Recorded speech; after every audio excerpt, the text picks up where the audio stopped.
ကပထမကြီးတင်တာလို့ဖက်ဖက်လို့ကင်ဆာချိတ်တယ်ပေါ့ဒါကအဲ့လိုမျိုးတင်တာပြောဆရာမလည်းပြောတယ်ဒါသွေးချိတ်လို့ပြောတယ်အနာလည်းပိုးဝင်တာတဲ့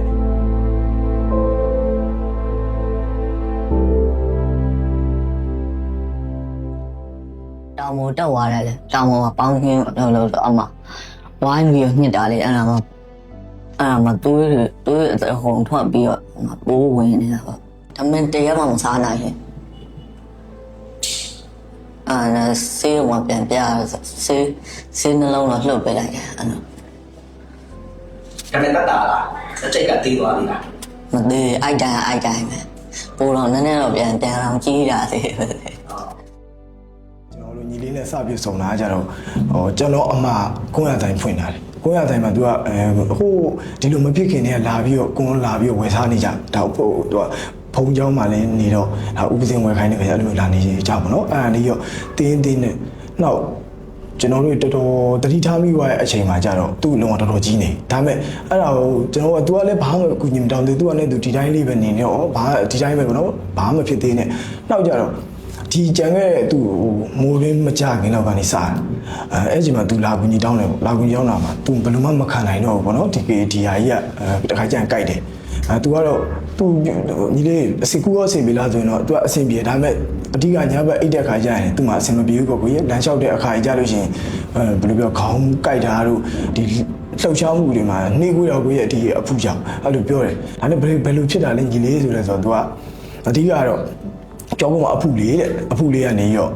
သူကလေးဆိုလည်းကိုရအမှုမမပေါ်နေရောနေနဲ့သူကကြတော့မိဘကလည်းအစင်မပြေကြဘူးအဖေတခုသားတခုဆိုတော့လက်စားလေးအားနဲ့သူလည်းကျောင်းက၄ချမ်းလောက်ပဲတက်ပြီးတခါထွက်ပြီးရအလုပ်လိုက်လို့တယ်ကြုံကလိုက်လို့ပေါ့ကိုရအားနဲ့ပဲတရက်ကြတော့လေအိုင်းခုတ်တာပေါ့အငှားခုတ်တဲ့ဟာမှာသူလိုက်လို့ရင်းနဲ့အဲ့လိုမျိုးဝိုင်းပြီးတော့အစာပဲညှစ်တယ်ပေါ့အားနဲ့သူတခါငရုတ်ကောင်းမစီကန်းပြလဲပြအောင်အဲ့ချိန်မှာတော့မနေကြီးနေပြီပေါ့နော်ပြလဲပြအောင်ခွဲမှရမယ်ပေါ့ခွဲမှရမယ်ဆိုကိုကြီးတနေ့လို့တနေ့စားဆိုဘဝနဲ့ဆိုဘယ်လိုမျိုးခွဲနိုင်မှုလဲသူလည်းကန်ကောင်းတယ်လို့ပြောရတယ်ကျွန်တော်လည်းစိတ်သားမှန်လို့ထင်ပါတယ်အဒီခိုင်နေဝေကနေပြီးတော့ကျွန်တော်အကူကြီးရခဲ့ပေါ့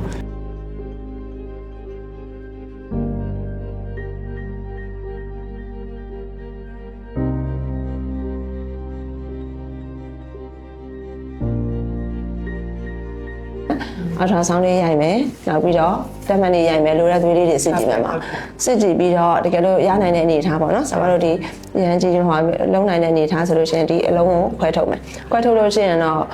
သွေးထွက်များတာမျိုးဖြစ်နိုင်တယ်နော်အလုံးကိုပြန်ဟိုအလုံးကြီးအကြီးတဲ့အခါကျတော့သူ့ရဲ့ skin တွေအကုန်ပါသွားပြီးရေပြားတွေပါသွားတဲ့အခါကျတော့ပြန်ပိတ်ရခက်ခဲရမျိုးဖြစ်နိုင်တယ်ဒါပေမဲ့အဆင်ပြေဆုံးဖြစ်အောင်လုပ်ပေးမယ်မှာနော်မျိုးတွေကလည်းမလုပ်ပြီးလို့ရှိရင်လေ